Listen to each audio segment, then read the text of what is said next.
From WFIU in Bloomington, Indiana, I'm Kate Young, and this is Earth Eats. And that's why we call it a food value chain. You know, it's a supply chain, but it's based on the values that you have as far as how the land is treated, how people are treated, what kind of nutrition contents in your food, all those things people up and down from the farmer to the consumer have an interest in. And so this system that we're developing is about addressing those values and making sure they happen. This week on the show, an uplifting conversation about organizations and coalitions working together for stronger rural economies and robust local food systems.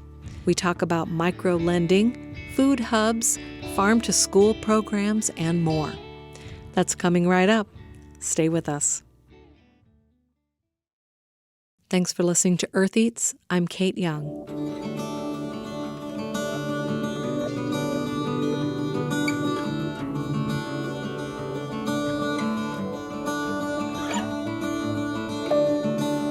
One of the themes running through our show is about taking an honest look at our food systems and talking with guests about what is problematic, understanding how we got here, and talking about what steps we might take to move things in a different direction.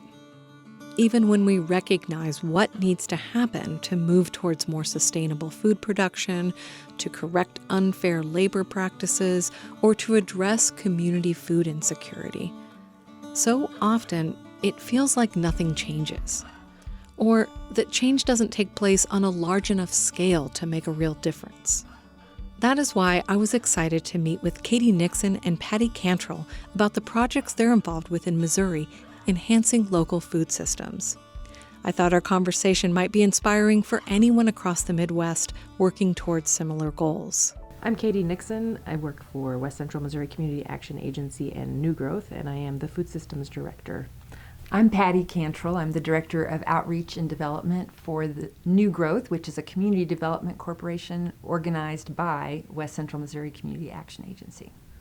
So community action has a long history in the United States. It was first started over 50 years ago to combat poverty.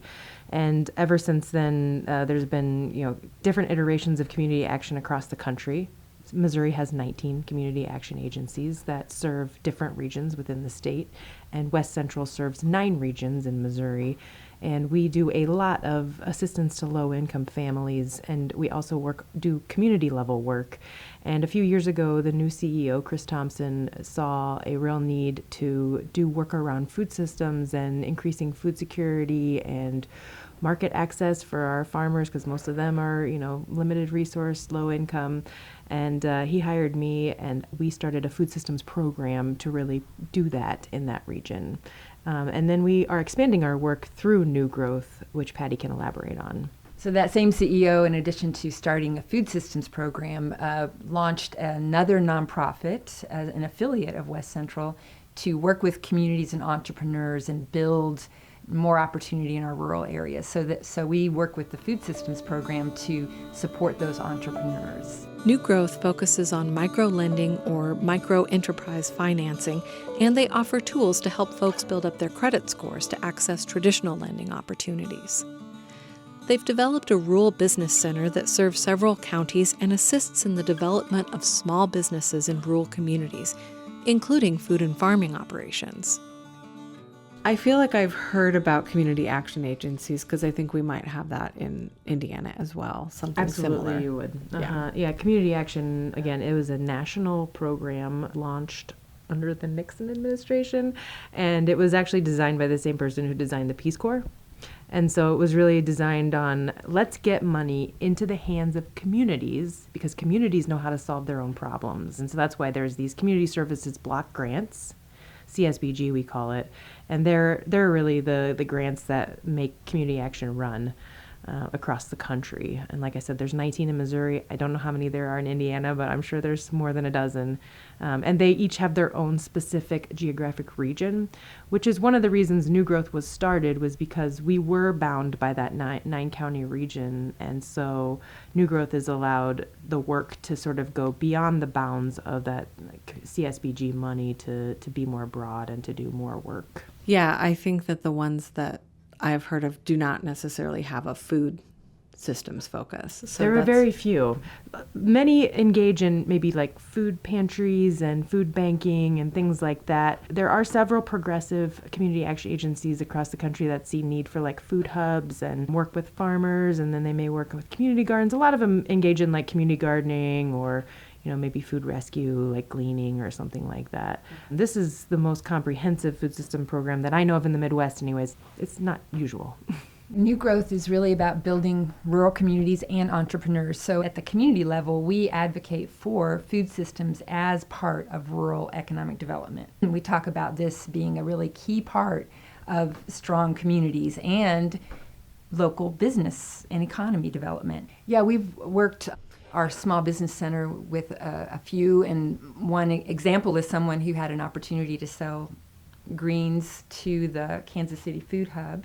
They needed help just writing a grant, and we were able to help them do that, and they were got some funding to expand, and now they're helping to supply schools in Kansas City. So having those boots on the ground through our Women's Business Center and through some of that financing helps people take some of those steps. And we're really trying to work with our partners to understand and address the needs of those small farm businesses, including connecting with our restaurants and things like that. It's a definitely work in progress, but here in this rural area, instead of waiting for people to bring us supplies, right, we're going to have to figure out how to do it ourselves in many ways. There's great opportunity here to fill those gaps in products and services, and that's what we're after, trying to help people connect and get the resources they need.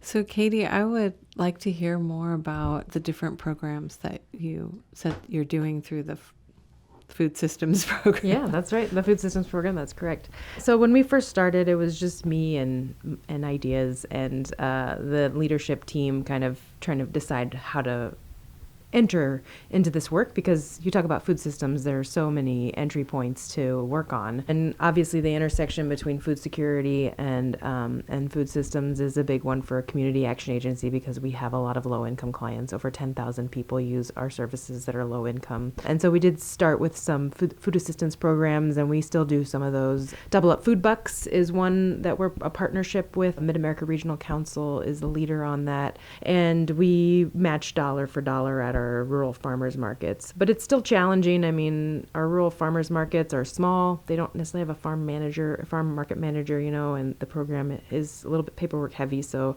we've really been able to retain some of the bigger markets to do the Double Up Food Bucks, and they're well utilized because we have a lot of people on food stamps on SNAP in our rural communities that benefit from being able to double their dollar at a farmer's market. And they're already shopping at the farmer's market, like they're familiar with it, and they're some of them were, and some of them found out about it and then started shopping because they can, double their dollar. And so that means there's more money in the pockets for the farmers, and there's more vegetables on the plates of low-income families. So, and just those good, fresh, local vegetables. Yeah. We like that program a lot. We also have some partnerships with a housing organization. They have low-income families, and they just pay us to put together boxes of food for them. We buy from local farmers and then make the boxes and drop them off. So that's nice to be able to purchase local food. We're working on some farm to food bank initiatives, but it's a bit of a slog. In our rural areas, we go after a lot of USDA funding, but the matching is really hard. The matching requirements for a lot of these USDA programs is around 25%. And so it has to be non-federal funds, and we don't really have foundations that are bankrolling around here. So it's hard to find those non-federal funds sometimes, but we leverage a lot of partnerships to make that happen, which means our work tends to be more regional rather than focused in one city or one county. That's why our work fits both in West Central and a lot in new growth, because we're going across state borders and county borders and really working regionally. And we're working on a really big project right now with 6 states. We also work with NRCS. We have a conservation agriculture program, and we had a beginning farmer rancher development program through USDA. And through both of those programs, we help beginning farmers, limited resource farmers, and any farmer really who wants access to information and mentorship and help. Because running a farm is a lot like running a small business. I mean, you are as a farmer, I'm a farmer myself, so I know this thoroughly. But as a farmer, you are, the HR department, you're the tax, the accounting department, you're the business management, you're the marketing department, and then you're the harvest and the packing and the selling and the invoicing, all of that delivery. stuff. Delivery. It's a lot, right? And you've got regulations to look at and make sure you're in compliance with all of that. And so as an individual farmer who's getting started, it is really overwhelming. And so we want to be here to support them. We have a great mentorship program where we pair beginning farmers with farmers that have experience, and we pay those experienced farmers for their time to spend with those beginning farmers. Because I think a lot, like, farmers learn best from other farmers. They just do. I mean, in any profession, when you're talking to somebody who knows your language, you're going to learn and you're going to respect that information more because they've done it. So, but we often, as farmers, I think, give away our services because we don't necessarily think they have the value that they should, we should put on them. And so we really want to make our farmers feel valued for the many, many years that they've learned their craft. And so when we invite farmers to be speakers, or we're doing a video series right now, if we're on their farm, we pay them for their time, make sure that they're valued in that way.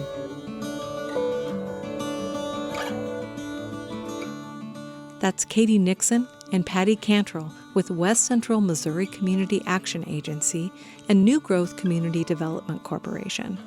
After a quick break, we'll return to our conversation and learn about how their work is strengthening their local food system and getting fresh local food into schools, food pantries, and restaurants. Stay with us.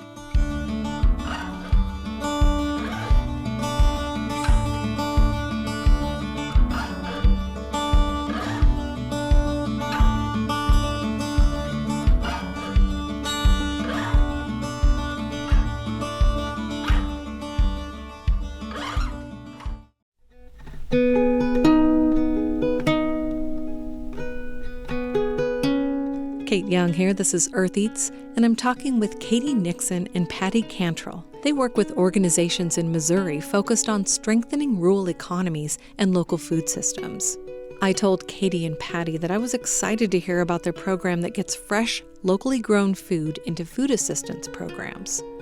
So often, this high-quality fresh food is only available through high-end restaurants, natural food stores, or farmers markets. And those are not the places where low-income folks typically access food. I was also curious about their farm-to-school program.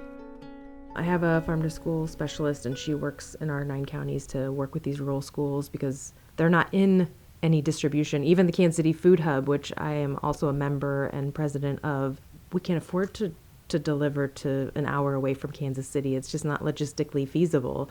And so can we find a farmer next to that school that only serves 200 kids that could probably, produce enough food for that kitchen to satisfy like the tomato, need or whatever.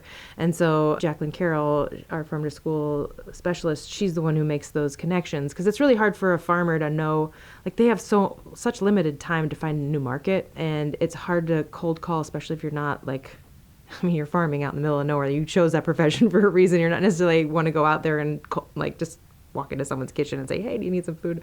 So we're trying to be that relationship builder. So we also have a local food promotion program where we have a food value chain coordinator who basically tries to make a lot of those connections too. So through our farm to school and food value chain coordination, we're really trying to do a lot of market matching and bridging those relationships that farmers don't have time to make.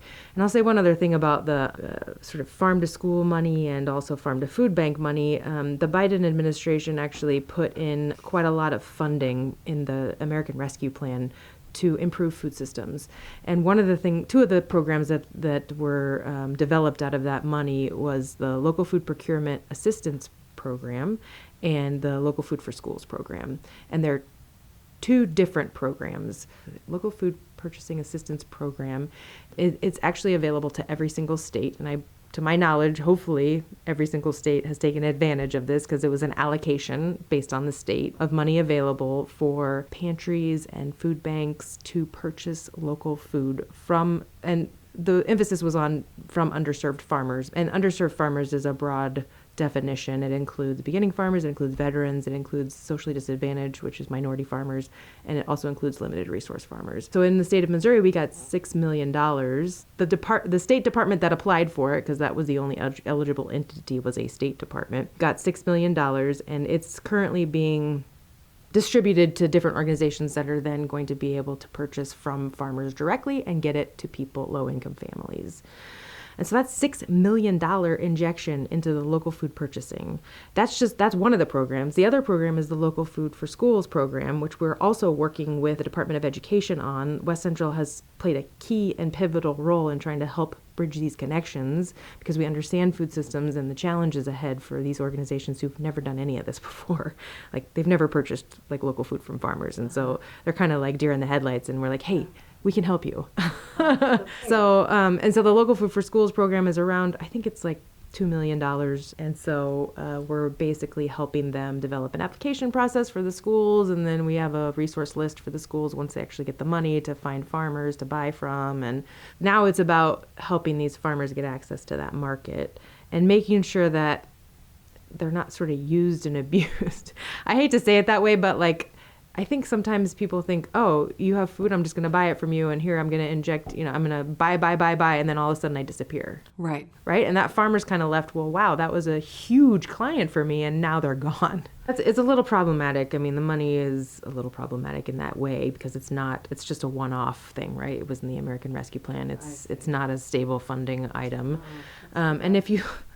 I mean, these are programs that could be, though. And I think that's part of the thing is like, this is like a pilot. I hope they're thinking this way. And who knows, with the different administrations, that's what's frustrating about politics is like, if a different administration takes over, that program's just gone. And, if you look at the Farm Bill, which it's a Farm Bill reauthorization year, and the Farm Bill affects every single human in the United States, and animal, actually, in the United States, and also a lot of our natural ag land and all of our land in the United States. So those are opportunities to really push our Congress to say, hey, you really need to invest in local food systems. You need to invest in our specialty crop industry.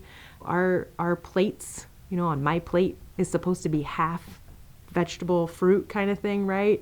And those are called specialty crops. Right. And like, if you look at all the subsidies that get given out in the United States, half go to, or over half go to the grain industry, and like less than 1% goes to the specialty crop industry. So where are we putting our priorities?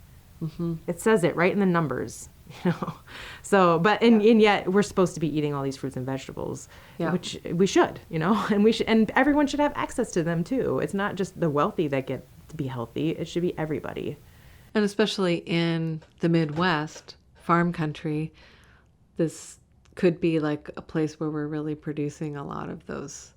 Sure. Instead of having to like rely on shipping them across the country or shipping them from other countries, like to actually have it, it's fresher, it's more nutrient rich, it's, all of it. Exactly. And supporting the local farm communities. The issue with consolidation in our ag industry has become really problematic. And, the National Farmers Union has campaigns, the Missouri Farmers Union is working on it to try to, fairness for farmers. A farmer nowadays gets about 10 to 12 cents on the dollar. Every dollar spent on food, it's between 10 and 12 cents. It used to be 50, And so like that margin has become slimmer and slimmer. And part of that is because of aggregation.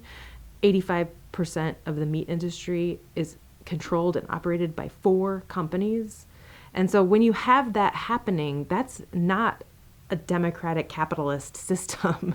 That is a consolidated, controlled system, and they can do what they want with pricing and with regulation, and they have lobbyists in Washington every single day.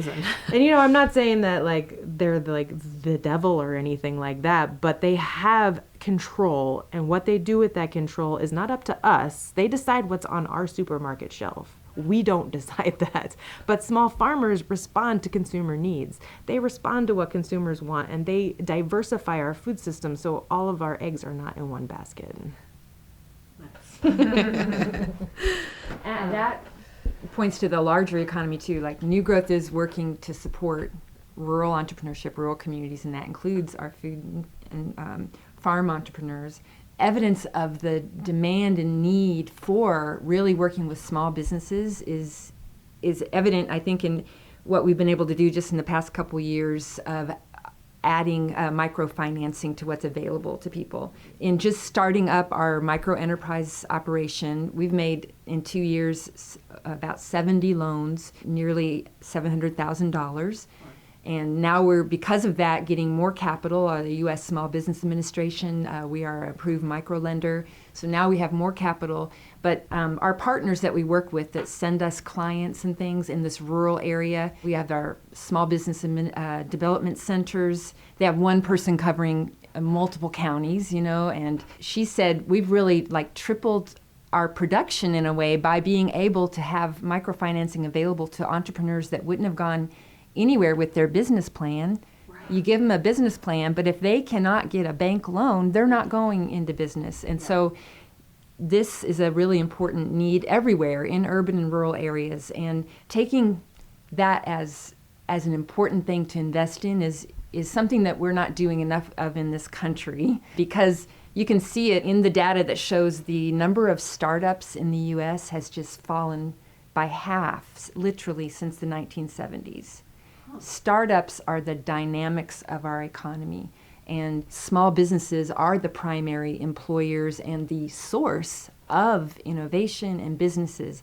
And because we have focused so much on the easy wins, the big established companies or the big food companies, it's easy to throw money at that and think we're getting something, but we're not. We just assume that all that other stuff, all those microorganisms in the soil of our economy are just going to grow, but we need to cultivate them just like we do in the soil for a farm. That should be a huge policy priority. And again, more than one-time economic recovery stuff.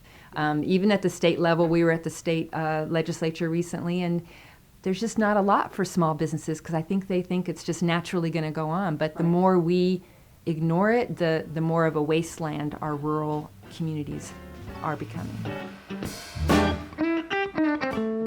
That's Patty Cantrell of New Growth Community Development Corporation, organized by West Central Missouri Community Action Agency. I'm also in conversation with Katie Nixon, who is the Food Systems Director with New Growth and West Central Missouri Community Action. After a break, we'll talk about how the pandemic brought to light the importance of local food systems and perhaps changed policy and funding commitments for these types of programs. Also, stay tuned for the part where Patty and Katie school me on what's problematic about my dream to simply have all the local produce available at every mega grocery store in town. Stay with us.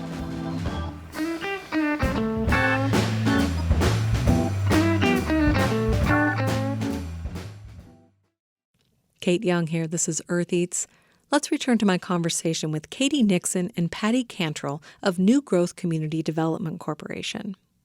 Do you think just what we all went through in those early days of the pandemic with shutdowns and food supply chains and stuff really was a bit of a wake-up call for people about our local food systems? Do you feel like there's been a change in that, or were you guys already going full on before that happened? Well, we were going full on. We were going full on in a machine that was cogging away, especially with trying to help farmers scale up into wholesale, and because there was a huge demand from some of the high-end wholesale people we were working with, and most of those clients were office cafeterias. And so, there was quite a lot of office cafeterias in Kansas City that were just loving the product coming out of the Kansas City Food Hub, and overnight they were all closed.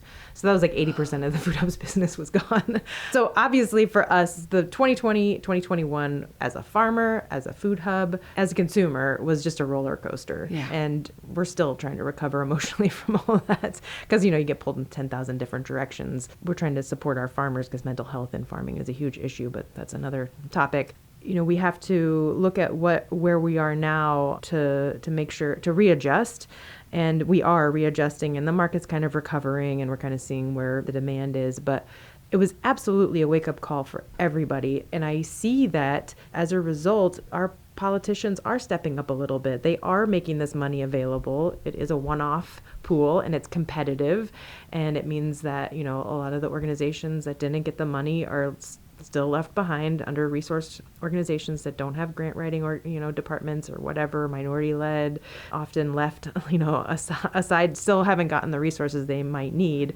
But there are also organizations getting good support through this sort of surge of interest in creating a better food system. And the USDA did have an open comment period about our food system and the logistics going on. And there were over 1,000 comments. And out of those comments, I know one of the people who read every single one of those comments, and she told me, like, they were listened to, they were collated, they were, given as a report. And out of those comments came this opportunity in this regional food business centers that was recently, there was a competitive bid for becoming a regional food business center. And we were part of an application to do that. That came directly out of that comment period from people who are concerned about our local food systems and logistics. So that may be one good flower that came out, that grew out of the pandemic, is like, let's have a look at our food system a little more closely here, and let's really support developing it. Because what happens is, after trying to run a food hub for 7 years, like it's not profitable, like from a capitalist standpoint, because we're not jumping in with a huge loan with venture capitalists and trying to disrupt the system. And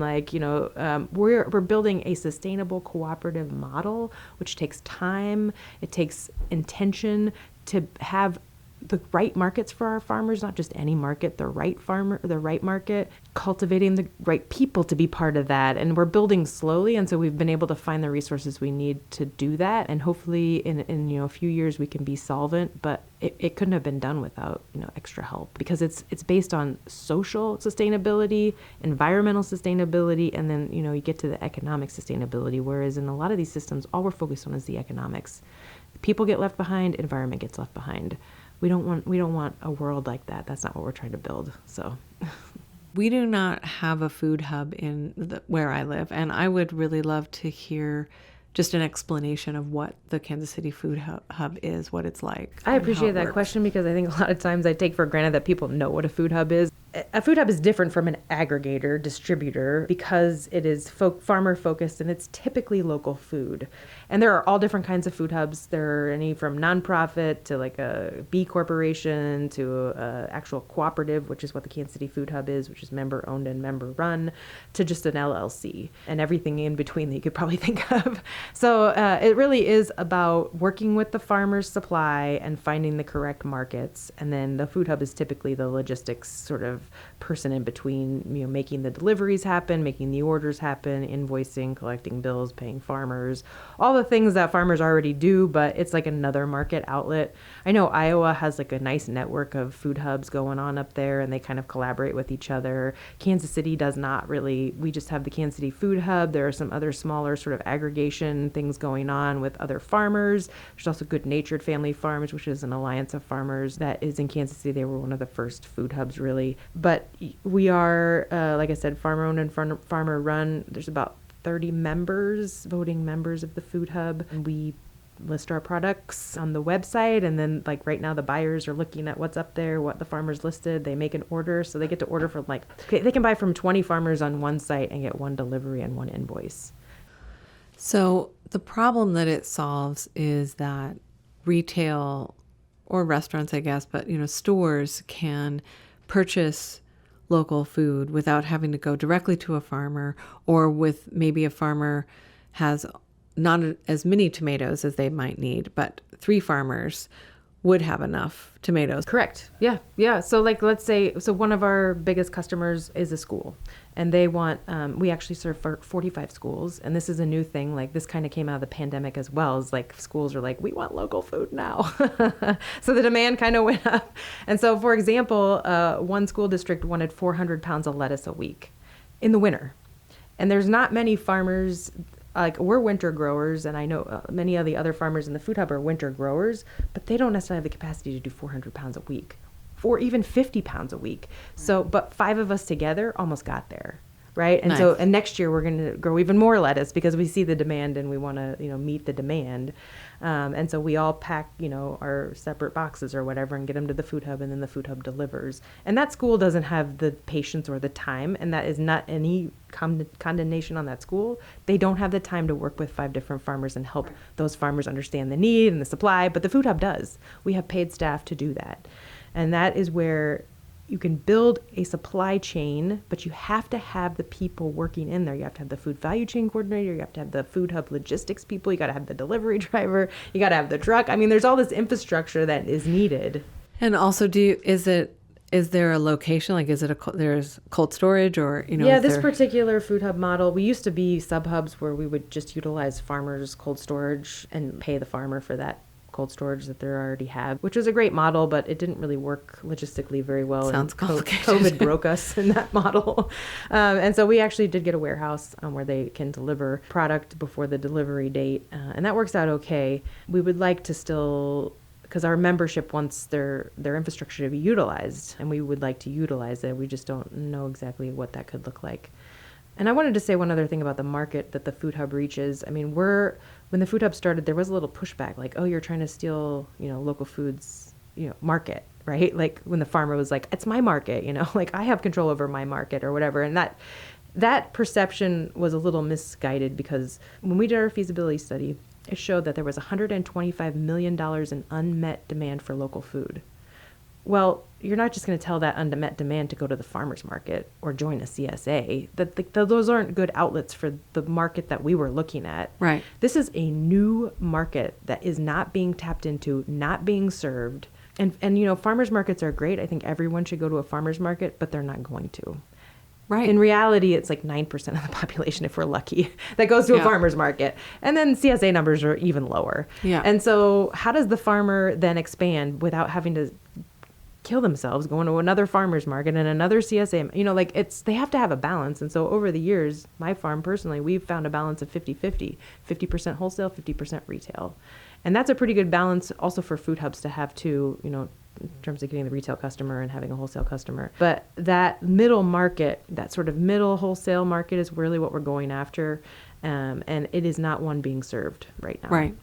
And I also just think if you really want to change the food system and make it more locally based, it's not going to happen through farmers markets. It's got to be institutions like the school. And, my dream personally is to have the shelves of, I don't know if you guys have Kroger, but, of the major grocery stores stocked with local foods, so that everyone has access to it without having to go to some specialty thing or know about a culture of local food, all that. Food hubs are kind of an indicator of how this has grown and will continue to grow, because the start of the local food movement 20 or 30 years ago was the rallying cry is cut out the middleman, let's go direct, and farmers markets grew, and so the whole direct to consumer market. But it has grown to the point where we do need some middle men and women, and the food hub is a new kind of intermediary that takes into account getting proceeds back to the farm versus just, making sure it's a good price back to the farm. So it's a new intermediary for that local and regional food system to serve all that new demand, wholesale demand, things like that. And so that kind of infrastructure will grow, and that's part of the step of getting to that point where we can have more of this in grocery stores and things like that. Yeah, and I think that direct-to-consumer model only works for a certain kind of consumer. And I think that's what I am sort of interested in. It's expanding to general population. Everyone can begin to access this, and kids in schools, and somebody who's going to a food pantry, and somebody who's just going to the regular grocery store. But retaining that connection to the farm, that's part of the issue, is understanding where your food comes from. That's what food hubs do too, is keep that identity there, because that erasing all that is how we can end up not knowing about what happens with that food, and having that value there as part of the process. And that's why we call it a food value chain. It's a supply chain, but it's based on the values that you have as far as how the land is treated, how people are treated, what kind of nutrition contents in your food, all those things people up and down from the farmer to the consumer have an interest in. And so this system that we're developing is about addressing those values and making sure they happen. And that's what food hubs do in a variety of models. There's different ways they do it. Right. Oh, thank you. That's a really important point. I think you don't want to erase that connection, even if it's not, I'm going up to a farm stand to purchase from a farmer. I still can have a connection to where this food comes from and who's growing it and how they're growing it and how they're treating the land and how they're treating their workers or their animals or all of that. It's important that they have connection to the farmer, and that's why we're really, KC Food Hub's very proud of being farmer owned and farmer run, and that's on our tagline. But even other organizations that might just be an LLC or something, they can also be very good at telling that farmer story and, you know, communicating some of the issues that go on. There's a funny story about we work with KC Healthy Kids, which is a big partner on a lot of things that we do. But they also have some money to buy local food from the Food Hub and get it to the early childhood education centers that they work with. And they bought a case of eggs from our farm. And on our farm label, we have our phone number and our name actually next to our phone number. And I got a text one day and it was like, what does it mean to get a green chicken egg? Or green egg. It was just a green. I was like, who is this person? And like after a few texts, I realized this is a child who has texted me off of the box of eggs that they got at school.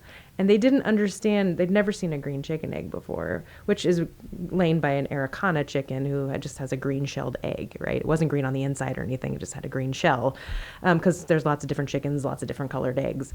And it was just the funniest conversation that I think I've ever had via text. And they wanted to like know all this stuff. And I was like, okay, well, I gotta go now, but you know, like that you can definitely eat those eggs. Talk about direct to farm right? communication. That's awesome. That's so great. I did want to mention one thing we are working on with KC Healthy Kids, and that is a grant initiative through the USDA, fairly new. It's called the Regional Food Systems Partnership Program. And KC Healthy Kids got a planning grant to do a food assessment, a food systems assessment across the region. And they like targeted certain counties because we didn't have enough money to do all of the counties. And so one of the counties was St. Clair, which is a county that we have at West Central and New Growth, and where we often host our Farm to Fork event, which is our annual Farm to Fork Summit event that we do. But we're working with them to do a food system assessment and then a food system action plan for the region. And the reason that's important, it's not just a report that we want to get done and, you know, get money for, but it's important to have priorities because like we said at the beginning, where do you start with a broken food system? There are so many entry points, but there are also so many organizations working on different projects. And if we can all figure out some common ground to work on together, we could really make some progress. And so that's where this food system partnership program that is happening, where New Growth is part of it, part of the leadership team, and then we have an advisory committee, and we're going to be we have finished up our assessment. It's available online on the KC Healthy Kids website, and then we'll be coming up with our action plan, and then be going after an implementation grant to really put that action plan into play. When I looked at this, I was just thinking about like our conservation program with Natural Resources Conservation Service. Mm-hmm. Those are funds that we're using to try and reach farmers and educate about new practices. And I think this kind of education and also introduction to the consumer values that they can grow for and market for, that's similar to just general small business resources. There's not enough of that out there, and definitely applaud the money that comes through some organizations like that to make that happen. But in general, that's part of the system, having those resources for farmers to even explore opportunities, because making a transition, or some of our farms may be in the commodity world, but a lot of times it's the young generation that wants to try something. And so building up that trial space, right, and the ramping up, it does take time. And so those are really important resources. And I just wanted to underline that's a real need as well, and part of what the food systems program is doing. Yeah, and one of our focuses in the coming years is really going to be on actually having a technical assistance person, business technical assistance person specifically for agriculture, because we feel like especially in the lending field, like lenders don't understand necessarily what a diversified farm is or what it does or what even the market looks like. And so we're going to be doing a few tiers, educating lenders hopefully about like what it means to lend to a small farm and what kind of market access they would have and what that client could look like and how they might reach that client. And then also for that small farmer, like what is available to them in terms of financial resources, business planning, and things like that. Because we do have this Women's Business Center. It's great. It's any business that wants to work with a Women's Business Center. But I think when you have a specific person for farming and agriculture, it shows them that you value that really highly, and that, you know, they're going to get a spot. They're going to get heard. They're going to get help. So we're excited to have that focus in the coming years. And to be that resource to lenders and stuff, because the diversified farm has a diversity of business models and markets. And so this person is going to be regionally plugged in and help them evaluate businesses that come to them in terms of what kind of cash flow should you expect? What do we know about these markets and who's in them and that sort of thing? And we want to really partner with these other organizations to get more familiar with and support them in taking steps to support our food and farm entrepreneurs. As we were wrapping up our conversation, I asked if they had any fun stories to tell me about their work. Well, there's a great story that my food value chain coordinator, Christina Jopling, likes to tell. It's one of her big wins as a food value chain coordinator. She started working with, started visiting with and learning about this pecan business in Nevada, Missouri. They grow Missouri native pecans, and they're a delicious little pecan. They're not as big as the English pecans, and they have a little bit more sweetness to them. And they have both certified organic and conventional, and they sell pecans kind of across the country in packaged form, but they're always looking for new clients. And she also happened to do a very hard visit, which was to the Christopher Elbow chocolatier plant in Kansas City, to find potential new outlets for these pecans. And so she met with Christopher Elbow and his team and gave them a sample of these pecans, and they were very interested in having them for their specialty chocolates, this one particular variety. And so she made the connection. They started giving them a try, and now Christopher Elbow's chocolate is a strong client of North Missouri pecan growers. So that's a really cool value chain connection. The Elbow organization really values local. They're an internationally known chocolate company. And then this Nevada organization, they're farmers that work together. They have a processing plant down there to process pecans. And now it's a great new client, and, it's a great partnership. So. A value chain is like a supply chain, from the growing and the equipment and the processing and the retailing. All that is broken. That's why we have a broken food systems for local and regional food. And so we need to connect those entrepreneurs and resources in that chain that are not connected right now. So in the bigger system, you sell to a distributor and they've got all those connections, but we're trying to build new channels, new paths to market. It's really about new pathways. And in taking those steps, we have to connect people within that pathway. So the chocolatier buying from the pecans, that's part of building this connection from the supplier to that product. It's a messy thing, but it's a really important way to get businesses to work together. It's kind of a business-to-business connection. We've also worked with an Amish grower that needed some equipment to process these grains. We were able to find him equipment somewhere. So we're working as a team to try to address the needs of those entrepreneurs. I think also in the food value chain, finding the right partners. Like, it's not just like, oh, you deliver things in a refrigerated truck, let's work with you. Well, that might not work out because you're not holding the same kind of values within the food system. It's sort of like you got to find the right partners who really might have to go a little bit over and above to work with each other, but because they believe in creating a strong local food system, they will. So is that where the word value comes in? Yeah, it is where the word value comes in, because you're not just creating an economic transaction. You're creating a value transaction, which is economic at its base, but is also based on social and sometimes environmental, right? Like, if that whatever part of the supply chain has a strong value on environmental sustainability, they don't know where to find, the right connection, we can help in that food value chain to make a good connection where, both parties are interested because they share a same value. For example, our farm to school specialist, she found a farmer in Warsaw, which is a small community, to supply the local school. And because he was very interested he also wanted a new market, but he was also really excited about serving the schools. And so went over and above probably what he would have done for another market to find other farmers to work with and actually supply that school. So it's about finding the good connections that really result in better than expected results, because the people are committed from a value perspective, not just a transactional perspective. But it also serves their self-interest, and that's really key. It's not like, let's just all do good things together. I have a business. I need to grow it. I have a self-interest in this, but I am in this business. This business is serving a market that cares about this. The schools want this local food. There is no distribution available. I have to find people to work with. And our program is about trying to convene and connect those people to make that easier all up and down the line. And so the example she gave of the farmer wanting to supply local schools, going out of his way to find some other farms in this rural area where there are no distributors for that, is part of that. And then we are supporting them in making that school connection. So it's really like a teamwork thing. How do we build this together to address what our businesses need and the market wants? Okay, it also feels like it addresses something that you just touched on, and we can't probably go into it, but that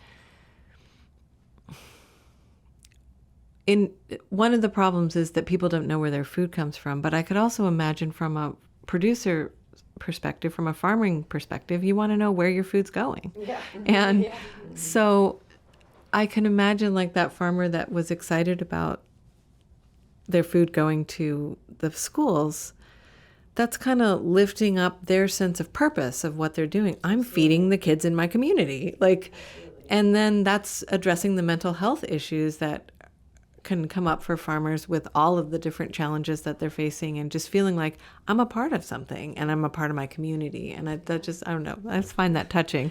And we have a food value chain coordinator because, there's these spots of people doing that, but can we have a broader regional view and keep everybody connected and supported? So food value chain coordinators make connections. We also try to find resources.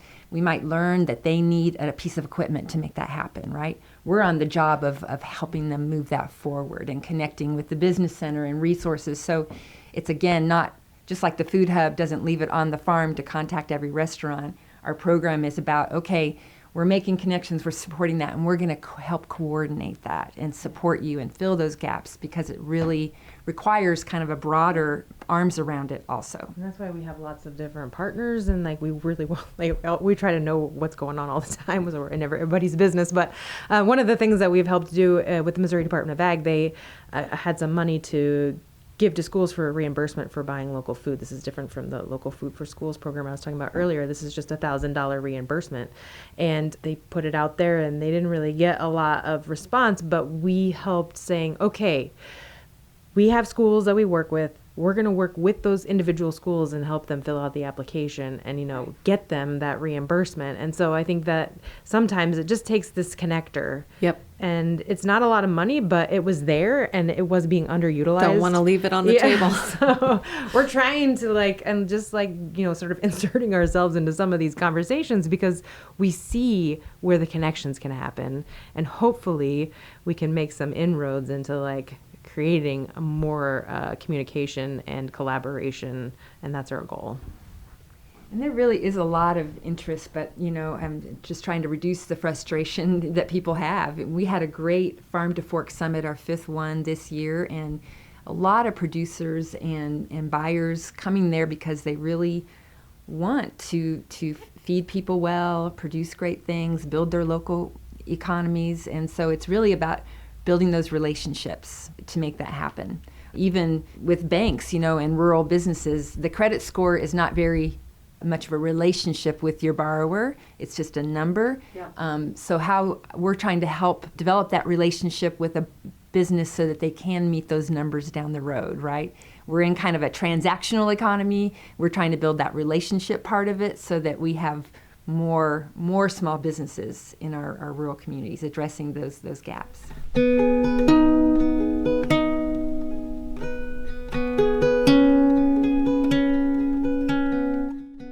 More relational, less transactional. That sounds like a worthy goal to move towards. Well, thank you both so much for taking the time to talk with me. I really appreciate it. Yeah, thanks for coming to little town Bolivar, Missouri. Yeah, West Central Missouri. Here we are between Springfield and Kansas City, and there's a lot going on and connecting with Midwest people all over. So it's great to connect with all of you in Indiana. Great, thank you. That was Patty Cantrell of New Growth Community Development Corporation, organized by West Central Missouri Community Action Agency. We also spoke with Katie Nixon. She is a farmer, and she's the Food Systems Director with New Growth and West Central Missouri Community Action. A quick update. Since we spoke in April of 2023, they have announced that the USDA has awarded $25 million for a new 5-state Heartland Regional Foods Business Center. New Growth will co-lead the center. And it looks like Indiana will be included in the Great Lakes Regional Foods Business Center. Hopefully we can learn more about that in a future episode. You can find links to Patty and Katie's work and learn more about the Regional Foods Business Center program on our website, eartheats.org.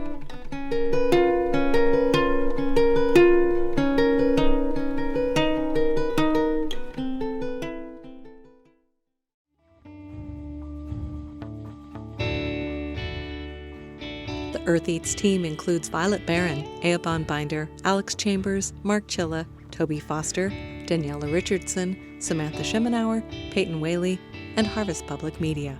Special thanks this week to Patty Cantrell, Katie Nixon, and to Justine Lines for making the connection. The show is produced and edited by me, Kate Young. Our theme music is composed by Aaron Toby and performed by Aaron and Matt Toby. Additional music on the show comes to us from Universal Production Music.